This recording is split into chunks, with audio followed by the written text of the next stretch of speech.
Hello everyone, good morning. কেমন আছেন সবাই? আশা করছি সবাই খুব ভালো আছেন, সুস্থ আছেন, আর আমরাও বেশ ভালো আছি। আমার আজকের আরও একটি নতুন ব্লগে আপনাদের সবাইকে স্বাগত জানাই। আজ রবিবার আর এখন সকাল 7:30টার মতো বাজে। আর এখন থেকে আমি আমার আজকের ব্লগটি শুরু করছি। আশা করছি আমার আজকের ব্লগটি আপনাদের ভালো লাগবে। আর হ্যাঁ বন্ধুরা, ব্লগটি স্কিপ না করে পুরোটাই দেখার অনুরোধ রইল। সকালবেলা ট্যাঙ্কির জল শেষ হয়ে গেছিলো, তো সে কারণে যখনই টাইম কলে জল এলো তো কিছুক্ষণের জন্য আর কি একটু ভর্তি করে নেওয়া হলো। আর তারপরে এই যে বাসনগুলো বের করে দিলাম, যেগুলো মা মাজা ধোয়া করবে। আর তারপর গাছগুলিকেও একটু জল দিয়ে দিলাম, কারণ এই গরমের মধ্যে একটু করে গাছগুলিতে জল দিলে যেন গাছগুলো একটু চকচক করছে। আর তারপর যে বালতিগুলো ছিল ওগুলো একটু ভরে নিচ্ছি। আর তার আগে না মাটির হাঁড়িতে আর বোতলগুলিতে জলগুলোও ভরে নিয়েছি। তো সেই ভিডিও ক্লিপটা কী করে জানি না কেন উঠলো না। আর তারপর এই যে একটা বালতি ভর্তি করে এটাতে দিচ্ছিলাম, মা তখন বললো যে আমাকে পাইপটা দে, পরে ওগুলো ভর্তি করে নেবো। মা যেহেতু বাসন টাসন ধুয়ে নিচ্ছে, তো মাকে পাইপটা দিয়ে নিলাম। আর এই যে বুনু দেখুন বাইরেটাতে শুয়েছিল, মানে আমার মায়ের কাছে। তো বুনু ওখানে ঘুমিয়েই গেছে, এখনও পর্যন্ত ওঠেনি। তো বুনুকে তুলে ঘরের মধ্যে দিয়ে এলাম, ঘরের বিছানাটা ঝেড়ে নিয়েছি। আর তারপরে এই যে বাইরের যে বিছানাটি পাতা ছিল ওটাও ঝেড়ে তুলে একদম ঘরের মধ্যে রেখে দেবো। এই বিছানাগুলো সমস্তটাই ওই লাস্টের যে 3 নম্বর রুমটা আছে ওই রুমটাতে থাকে। তো এখানটাতেই রেখে দিলাম। এখন যেহেতু বাড়িতে লোকজন বেশি, তো সে কারণে আর কি এখানে সেখানে করেই শুতে হচ্ছে। আর সেই জন্যই এতগুলো কাঁথা বের হয়েছে, নয়তো আমাদের তো 4টে লোক, এত কাঁথা প্রয়োজন হয় না। তো মা কিন্তু সমস্ত কাঁথাই নিজের হাতেই বানিয়ে রেখেছে। আর এই যে কটা জামা কাপড় ছিল সেই জামা কাপড়গুলো একটু গুছিয়ে দিলাম। আর তারপর যে বিছানার কভারগুলোরে কাচা হয়েছিল না, আমাদের রুমের বিছানার চাদরগুলো যেগুলো চেঞ্জ করলাম, তো মা সেগুলো সঙ্গে সঙ্গে কেচে দিয়েছিল। তো সেগুলোই আর কি একটু ভাঁজ করে রেখে দেবো, এখন তো আর পাতবো না। যখন ওগুলো নোংরা হবে তখন আবার এটা পেতে নেব। আর এই যে ভাইয়ের গেঞ্জি টেঞ্জি যেগুলো ছোটো ছোটো জিনিসগুলো রয়েছে ওগুলো নিচেতে বসে বসেই আর কি ভাঁজ করে নিচ্ছি, কারণ ওই দাঁড়িয়ে দাঁড়িয়ে একবার করে নুইয়ে একবার করে ভাঁজ করতে অসুবিধা লাগছে। তো সেটাই করছি আর কি। আর বন্ধুরা, আপনারা হয়তো দেখতেই পাচ্ছেন যে কতটা পরিমাণ আমি ঘেমে গেছি। আসলে প্রচণ্ড গরম করছে, এই 2-3 দিন জানি না কেন এত গরম কেন করছে। তো দেখতেই পাচ্ছেন কত ঘাম দিচ্ছে আমার, তো প্রচণ্ড গরম। আমি ফ্যান চালিয়েছি তার সত্ত্বেও এরকম অবস্থা। আসলে আমাদের এদিকে না একটু বেশি গরম, যেহেতু এদিকে পাথুরে মাটি, তো সে কারণে একটু বেশি গরম লাগছে। আর এই যে আমার জামা কাপড়গুলো সমস্তটাই ভাঁজ হয়ে গেল। তো যে কটা জামা কাপড় আর কি এখানে রাখার সেগুলো তো রেখেই দিয়েছি, বাকি যে কটা ভাইয়ের ঘরের সেগুলো ভাইয়ের ঘরেতে রেখে দেবো। ভাইয়ের সমস্ত জিনিস এই আলনাটাতেই রাখি, নয়তো ও খুঁজে না পেলে আবার সে মানে বলবে খুঁজে দে, তো সেক্ষেত্রে আবার একবার আমাকে খুঁজতে হবে। সেজন্যই ওর জামা কাপড়গুলো সমস্তটাই আমি এখানটাতেই রেখে দিই। বিছানার চাদরটার মধ্যে বালিশের কভারগুলো ঢুকিয়ে ভাঁজ করে এই রুমটাতেই রেখে দেবো। আর এই যে আগের দিন যে ভাই জামা কাপড়টা পরেছিল আর কি, বললাম তো বিয়ে বাড়ি গেছিলো, তো সেটা আর কাচিনি, আবারও পরবে বলছে। তো ওটা একটু রোদে দিয়ে দিয়েছিলাম, তো ওটা একটু ভাঁজ করে নিচ্ছি। আর যেদিন পরবে তারপরে আবার এসে পরে এটা আবার কাচা ধোয়া করে নেব। বেশ কয়েকদিন তো হলো যে বাপের বাড়ি এসেছি, এরপর শ্বশুরবাড়ি যাওয়ার ইচ্ছা হচ্ছে। আসলে কি বলুন তো, এখন না আমার শ্বশুরবাড়িতে একটু কাজও রয়েছে বেশি, যেহেতু ধান টান আনা হচ্ছে, তো মা একাই সমস্তটা করছে। কাকিমা তো আছে, কিন্তু কাকিমার তো রান্না বান্না সমস্তটাই রয়েছে। তো আমি থাকলে ওদের একটু সুবিধাই হতো, তো সে কারণে একটু টেনশন হচ্ছে। এই রোদে গরমে আবার কোনো উল্টোপাল্টা কিছু হলে তখন আমার আরোই টেনশন। তো সে কারণেই মাকে তো বারবার বলছি যে মা এত গরমে বারবার ছাদে যাবেন না, যতটুকু পারবেন করবেন, নয়তো করার দরকার নেই। ঘরদোয়ার ঝাড় দিয়ে নিয়েছি, তো সেটা আর আপনাদের সাথে শেয়ার করলাম না। এত গরমের মধ্যেও বারবার ক্যামেরা লাগাতে সত্যিই ভালো লাগছে না। আর তারপরে এই যে উঠানটাতে সমস্ত নোংরাটা এনে ঝাড় দিয়ে নিলাম, তারপর জড়ো করে এই কালো প্লাস্টিকটাতে কুড়িয়ে নিচ্ছি। সমস্ত নোংরাগুলো এই প্লাস্টিকটাতে কুড়িয়ে নিচ্ছি। যে বাটিটা ছিল ওটা এখন ওই জল রেখেছে আর কি, তো ওইটাতেই থাক, এই প্লাস্টিকটা আবার বাইরে ফেলে দিয়ে আসবো। আর তারপর না এই সিঁড়িগুলো একটু ধুয়ে নেবো। আজকে রান্নাঘরটা মানে গ্যাসটা আর নিচেটা মামিমায় মুছে দিয়েছে। মামিমাকে বললাম যে তুমি একটু মুছে দাও, কারণ এত গরম করছে না, আমি আর পারছি না। তো মামিমা বললো ঠিক আছে আমি মুছে দিচ্ছি। আর এই যে আমি উঠোনটাও একটু ভালো করে ধুয়ে নিচ্ছি। একটু একটু নোংরা রয়েছে আর প্রচণ্ড গরমও হয়ে গেছে, তো একবার ধুয়ে নিলে বেশ একটু ভালো লাগবে। অবশ্যই আবার গরম হয়ে যাবে, যা পরিমাণ রোদ দিয়েছে, তাও একটু ধুয়ে নিলাম আর কি, এতে করে উঠানটা একটু ভালো করেই পরিষ্কার হয়ে যাবে। জানেন তো বন্ধুরা, আজকে সারাদিন বুনু আমাকে অনেক বিরক্ত করেছে, তো সেটার কিছু ক্লিপ তুলেছি, তো সেটা আপনাদেরকে দেখাবো। মানে বাচ্চা ছেলে থাকলে এত বিরক্ত করে যে কী বলবো। আর সত্যি কথা আমার ভালো লাগে, কিন্তু মাঝে মধ্যে আবার রাগও লাগে। উঠানটা ভালো করে ধুয়ে নিলাম, তারপরে বালতিটায় করে 1 বালতি জল নিয়ে অল্প সার্ফের গুঁড়ি মিক্স করে নিলাম। আর তারপরে এই যে ঘরের এখানটা চলে এসেছি, মানে আমাদের যে 3 নাম্বার রুমটা, যে রুমটাতে আমাদের চা হয়, তো ওই রুমটা এসেছি। এই নিচেটা না অনেকটা নোংরা হয়ে গেছিলো, আর দেয়ালটাতেও অনেক দাগ হয়ে গেছিলো, যেহেতু চা হয়, চা ফুটে পড়ে অনেক কিছুই, তো সে কারণে আর কি এগুলো একটু মুছে নিচ্ছি আর ইন্ডাকশানটাও মুছে নিচ্ছি। সমস্ত জিনিসটা পরিষ্কার পরিচ্ছন্ন রাখতে খুবই ভালোবাসি, কিন্তু জানেন তো বন্ধুরা, এই গরমে না আর সম্ভব হয়ে উঠছে না। তাই যতটুকু পারছি, যতটুকু না করলেই নয় ততটুকুই করছি। কারণ এতে করে মানে সুব্রত আমাকে বারবার বলছে যে তুমি কিন্তু বেশি হয়ে পরিষ্কার করতে যেও না, এতে করে তোমার শরীর আরও খারাপ হয়ে যাবে। আর এমনিতেই আমার প্রেশার লো আছে, তো অল্পতেই আমার প্রেশার কমে যায়, তো এসব করলে আরোই কমে যাবে। মা তো বারবার বারণ করছেই, তাও আর কি যতটুকু না করলে নয় ততটুকুই আমি করছি। আর এখানে যে কাপ প্লেটগুলো ছিল না, ওগুলো আজকে বের করে দিয়েছিলাম, মা সমস্তটাই ধুয়ে দিয়েছে, তো সেগুলো আর কি সাজিয়ে উপর দিয়ে রেখে দিচ্ছি, জলগুলো একটু করে ঝরিয়ে নিলাম। আর মফটা যেহেতু ভেঙে গেছে, তো সে কারণে না একটু অসুবিধা হয়ে গেছে। এই যে মফটা থাকলে অনেক তাড়াতাড়ি হয়ে যেত, তবে হ্যাঁ একটা ভালো দিকও আছে, মফটাই মুছলে কিন্তু সেরকমভাবে ক্লিন করা হয় না, শুধুমাত্র সামনে সামনে মোছা হয়, দেওয়ালগুলো আর সেভাবে ক্লিন করা হয় না। কিন্তু এই হাতে করে মুছছি তো, তাই সমস্তটাই আর কি ক্লিন করে নিচ্ছি, আর বেশ সুন্দরভাবে ক্লিনও হচ্ছে। হ্যাঁ অবশ্যই পরিশ্রমটা একটু বেশিই হয়ে যাচ্ছে। আমার শ্বশুরবাড়িতে তো রোজ রোজ আর পুরো ঘরটা মোছা হয় না, যেহেতু পুরোটা শান দেওয়া নেই, শুধুমাত্র আমার রুমটা মুছতে হয়, সেজন্যই আর আমি মফ টফ কিনে নিই, হাতে করেই মুছে নিই। ওইটুকু রুমটা আবার কি মফ দিয়ে মুছবো বলুন তো।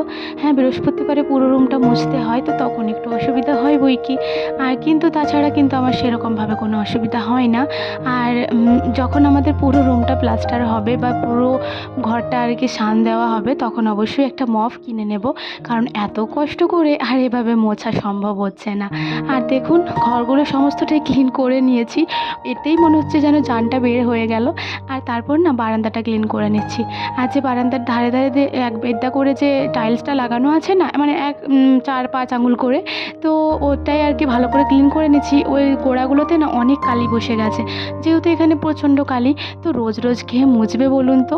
যতটুকু সম্ভব হয়, আমি তো প্রথমেই বললাম যে সামনে সামনে যতটুকু সম্ভব হয় ততটুকুই ক্লিন রাখি।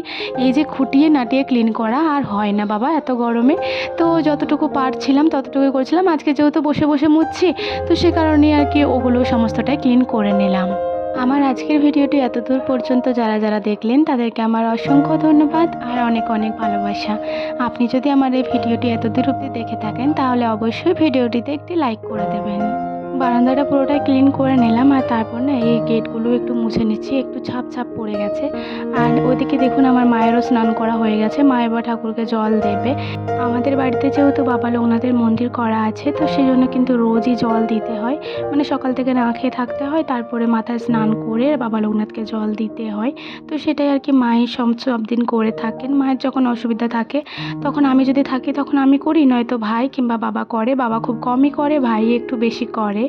আমার এক দিদিভাই রোজ আমার ভিডিওতে কমেন্ট করেন, দিদিভাইয়ের নামটি হচ্ছে সোমা গাঙ্গুলি। তো আপনাকে অনেক অনেক ধন্যবাদ দিদিভাই, আমার প্রত্যেকটা ভিডিও দেখার জন্য এবং প্রত্যেকটা ভিডিওতে কমেন্ট করার জন্য। আর এই যে আমার সমস্ত ঘরটাই ক্লিন করা হয়ে গেছে, সিঁড়িগুলোও ভালো করে ধুয়ে নিলাম, আর সিঁড়ির দুই পাশের ধারিটাও ভালো করে ধুয়ে নিলাম। আর তারপরেই নোংরা জলটাই মাটিটাতে ঢেলে দিলাম। মাটিটা তো একদম শুকিয়ে গেছে, যদিও প্রত্যেক দিন জল দেওয়া হচ্ছে তাই একটু নরম আছে, কিন্তু ওই জলটা ওখানেই ঢেলে দিলাম, এতে করে মাটিটা নরম থাকবে। আর যে কাপড়টায় করে ঘরটা মুছলাম ওটাও ভালো করে ধুয়ে ওখানে নিকুড়ে রেখে দিলাম। আর তারপরে এই বালতির জলটাতেই হাত মুখটাও একটু ভালো করে ধুয়ে নেব। এতটাই পরিমাণে গরম, মানে আমি প্রায় ঘামতে ঘামতে স্নান হয়ে যাচ্ছি, তো কি আর বলবো আপনাদের। তো হাত মুখ ধুয়ে আস্তে আস্তে ভাবছিলাম এবার রুমে গিয়ে একটু বসে এক গ্লাস জল খাবো। ও বাবা, দেখি না বেসিংটাই ধুতে ভুলে গেছি, তো বেসিংটা 2 দিন ধরে ভালো করে ক্লিন করা হয়নি, তো ওটাই একটু ক্লিন করে নিচ্ছি। আজকে না মুছলে যেন আরোই নোংরা হয়ে যেত। আর এটা প্রত্যেক দিনই তো হাত ধোয়া আর এই সমস্তটাই হচ্ছে, তো সে কারণে না এটা প্রত্যেক দিন মুছে নিলেই ভালো হয়। এই যে 2 দিন আমি সেভাবে মুছতে পারিনি, তো সে কারণে দেখুন কতটাই নোংরা হয়ে গেছে। তো বেসিংটা ভালো করে ধুয়ে নিলাম, আর তারপরে এই আয়নাটাও একটু ভালো করে ক্লিন করে নিচ্ছি। জলের দাগটা পড়ে গেলেই না আয়নাটা একটা ছোপ ছোপ দাগ হয়ে যায়। আর সমস্তটাই ভালো করে ক্লিন করে জায়গার জিনিসগুলি জায়গায় রেখে দিলাম। এই যে হাতের মোছাটা ওখানে রেখে দিলাম, আর হ্যান্ড ওয়াশটাও ওখানে রেখে দিলাম, যেখানে যেখানে জায়গা আর কি।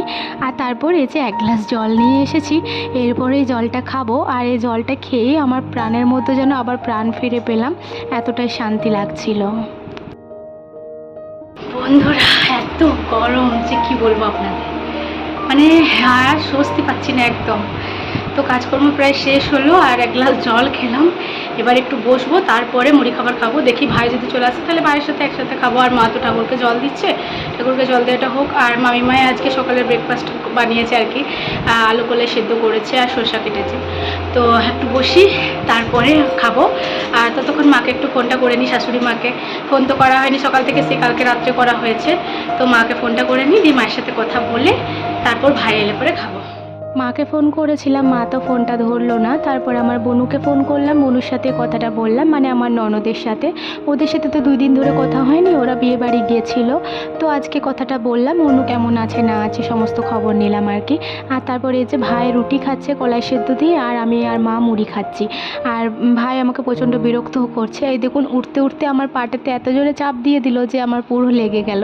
তো মাকে তাই বলছি, মা এর জন্যই আমার প্রেশার কমে যাচ্ছে, সবসময় আমার হাত পা টিপে টিপে আমাকে মানে আরও কমজোর বানিয়ে দিচ্ছে। তো ওটা বলতে বলতেই দুজনে হাসছিলাম আর মজা করছিলাম। মুড়ি খাবার খেয়ে প্রায় অনেকক্ষণ ঘুমিয়ে গেছিলাম, একদম 2 ঘন্টা, 12টার থেকে 2টো অবধি। আর তারপরে এই যে ঘুম থেকে উঠে ট্যাঙ্কির গরম গরম জলে স্নান করে নিলাম, আর তারপর জামা কাপড়গুলো মেলে দিচ্ছি। এরপর যাব জব করতে। প্রচণ্ড রোদ দিচ্ছে, একদম ঠাঠা রোদ যাকে বলে। তো হাতটা ধুয়ে নিলাম, আর তারপরে এই যে 2-4টে ফুল তুলে নিলাম। সেরকমভাবে ফুল এখন আর ফুটছে না, এত গরমের মধ্যে আর কি ফুল ফুটবে। তো 2টো ফুল তুলে নিলাম, একটা ফুল এই তুলসী মন্দিরে দেবো, আর একটা দেবো বাবার পায়ে। তো এই যে ঠাকুর মন্দিরে প্রণামটা করে নিচ্ছি। এত গরমে যেন এই শানটায় মাথা ঠেকাতে ঠেকাতে যেন আমার কপালটাই পুড়ে যাচ্ছে। আর তারপরে এই যে ঠাকুর মন্দিরে চলে এসেছি। এখানে এসে একটু স্বস্তি পেলাম, কারণ ফ্যানটা চলছে, তো আমারও ভালো লাগছে। বাবা লোকনাথেরও তো গরম করে, তাই না? তো ওই জন্যই এই ঘরেতেও ফ্যান লাগানো আছে। সব সময়তেই ফ্যান চলে, সকালবেলা শুধুমাত্র একবার বন্ধ থাকে, আবার যখন ঠাকুরকে জল দেওয়া হয় তারপরে আবার অন করে দেওয়া হয়। আর যদি অন না থাকে তাহলে আমি যখন এই যে জব করতে আসি তখন অন করে দিই। আর তারপরে এই যে ধূপটা ধরিয়ে নিলাম, একটু ধূপের আরতি করে নিলাম। আর তারপরে চন্দনটা প্রতিদিন তো ঘষে পরে ফোঁটা নিয়ে থাকি। তো আমার শ্বশুরবাড়িতে তো চন্দন কাঠ নেই, তো তখন আর নেওয়া হয় না, কিন্তু এখন এখানে যদিন থাকি আর কি চন্দনের ফোঁটাটা নিয়ে থাকি। আর তারপরে এই যে ঘন্টাটা বাজিয়ে নিলাম। বাড়িতে এসে দেখি মা খাবার বেড়ে দিয়েছে। আজকে রান্না হয়েছিল লাউ মুসুরি আর শাক ভাজা, আর হয়েছিল চারাপোনা মাছের ঝাল দেওয়া। তো এই দিয়ে আজকে দুপুরের খাবারটা বেশ ভালোই জমে গেল। আর এই মুহূর্তে বিকাল হয়ে গেছে। তো এই যে বালাপোষটা আগের দিন কেচেছিলাম আর কি, ব্ল্যাঙ্কেট বালাপোষ যাই বলেন না কেন, এগুলো নামগুলো আমার মনে থাকে না। তো সেটাই আর কি 2 দিন ধরে শুকালো, আজকে একদম ভালোভাবে শুকিয়ে গেছে। মা তাই বলছে যে তুই ওইটা একদম প্যাকেটে ভরে পরে তুলে দিয়ে যা, নয়তো আমার কিন্তু আবার ওটা রয়ে যাবে। আর এই যে দেখছেন পুচকিটা কি বদমাইশ করছে, তো ওটা থেকেও উঠছেই না, কোনো রকমভাবে ওঠালাম, অনেকক্ষণ ধরেই বদমাইশি করে উঠলো। আর ও সব সময় শুধু বলছে অনুদি আমি কাজ করে দিই, অনুদিদি আমি কাজ করে দিই। তো ওটাই করছে আর কি। আর তারপর তোকে বললাম যে দাঁড়া তোকে আমি ছুঁড়ে ফেলে দেবো। তো এত বদমাইশি করছিল, ছুঁড়ে ফেলে দেওয়াই বটে। আর দেখুন চেনটা লাগাচ্ছি, তো ও আবার চাপ দিচ্ছে, মানে কত হেল্প করছে দেখুন আমাকে, কত গুণী মেয়ে আমার। আর এই যে আমার প্যাকিং করা হয়ে গেছে। এই প্যাকটা না আসলে একটু ফেটে গেছে, তো সেই কারণেই আর কি মা বলছিল যে এটা একটু প্যাকিং করে ভালো করে তুলে রেখে দিবি। আর এই যে উঠতেই চাইছিল না, তাই বললাম যে তোকে ছুঁড়ে ফেলে দেবো। আর আমি এটা নিচ্ছি, ও আবার মাকে ওটা নিতে দিচ্ছে না, তাই ওকেও এক কাঁধে নিয়ে পরে ঘরের মধ্যে চলে এলাম। আর তারপরে এই যে তাকের মধ্যে তুলে দিলাম। মা বললো যে নাইটিটা ঢাকা দিয়ে দিবি, কিন্তু আমি এটা কিভাবে ঢাকা দেবো একদমই বুঝতে পারছিলাম না, তাই আবার এটা নামিয়ে নিলাম। আর তারপরে নাইটির ভিতরে একদম জামার মতন করে পরিয়ে দিয়ে এই যে তাকের মধ্যে তুলে দিলাম। আর এই যে বারান্দাতে বিছানাটা পাতা ছিল, যেহেতু পশনমা দুপুরবেলাতে আর কি বের হয়, এখানটাতেই শুয়ে থাকে, তো সে কারণে এই বিছানাটাও এই যে গুছিয়ে নিচ্ছি। আর প্রতিদিন এখন মানে সবাই আর কি বারান্দাটাতেই লাইন দিয়ে শুয়ে থাকছে, যেহেতু কুলারটা বারান্দাটাতেই চলে, তো এই জন্যই এখানেই শোয়া হয়। আর জানেন তো বন্ধুরা, এই কুলারের হাওয়াটা নিতে নিতেই না আমার প্রচণ্ড ঠান্ডা হয়ে গেছে। আর দেখছেন ও শুধু হাত বাড়াচ্ছে আমাকে, কলে নাও কলে নাও, আর ওটা আমি গুছিয়ে রাখলাম, আবারও ওটা ভাঁজটা বেকার করে দিল। তো এই যে ওকে এভাবেই তুলে নিয়ে বললাম দাঁড়া তোকে ফেলে দিয়ে চলে আসবো। আর তারপর সমস্ত কাজকর্ম সেরে মা সন্ধ্যাবেলায় চা বানাচ্ছে। আর এই যে অল্প কটা মুড়ি নিয়ে নিয়েছি, মুড়ি খাবো আজকে, অল্প দুধ রয়েছে যেহেতু। সন্ধ্যাবেলা আমি মুড়ি খেয়ে থাকি শ্বশুরবাড়িতে, কিন্তু এখানে যেহেতু দুধ থাকে না না, সেজন্যই খাওয়া হয় না। তো আজকে ছিল, তাই মা বললো যে খেয়ে নে। আর ভাইও এই যে বসে পড়েছে, বলছে আমিও খাবো। তো বললাম ঠিক আছে নে খা। তো এই যে 3 জন মিলেই আমরা চা মুড়ি দুধ খেয়ে নিচ্ছি। আর বুনুও ওইদিকে বাইরে এখন একটু খেলা করছে। সন্ধ্যাবেলা মামিমা আর বনু রেডি হয়ে গেছে, আর ভাই মামাবাড়ি যাচ্ছিল, মামাবাড়িতে এখন কীর্তন হচ্ছে, তো সে কারণেই ভাই যাচ্ছে, তো ওদেরকে নামিয়ে দেবে, তারপর আর কি ভাই মামাবাড়ি যাবে। আর এই যে সন্ধ্যাবেলা আমি আর মা মানে রাতের খাবারটা রেডি করে নিচ্ছি। ওখানে রুটি হচ্ছে, তো রুটিগুলো আমি বেলে দিলাম, আর মা রুটিগুলো বানিয়ে নিচ্ছে, আর আলু ভাজাটাও মানে মাই কেটেছে, সমস্তটা মাই করেছে। তো মা বললো একটু হলুদটা দিয়ে দে, এই হলুদটা দিলাম শুধুমাত্র, তাছাড়া আমি সেরকম কিছু করিনি। আর এই যে রাতের ডিনার আমাদের আজকে এটাই হবে। এই গরমের মধ্যে রান্নার চেয়ে বড় কষ্টের কাজ হয়তো আর কিছুই নয়, কারণ এতটাই ঘেমে গেছি এই কিছুক্ষণের মধ্যেই যে এটা আপনাদেরকে বলে বোঝাতে পারবো না, প্রচণ্ড কষ্ট হচ্ছে। আর এই যে আজকের রান্না এই হলো, আর মাকে বললাম আর বেশি কিছু করতে হবে না। তাহলে চলুন আমার আজকের ভিডিওটিও এখানে শেষ করে দিচ্ছি। সবাই ভালো থাকবেন, সুস্থ থাকবেন, আর অবশ্যই সাবধানে থাকবেন, বেশি বেশি করে জল খাবেন, আর ভিডিওটি ভালো লাগলে আমার চ্যানেলটির পাশে থাকবেন। আবারও দেখা হবে কালকে একটি নতুন ভিডিওর সাথে।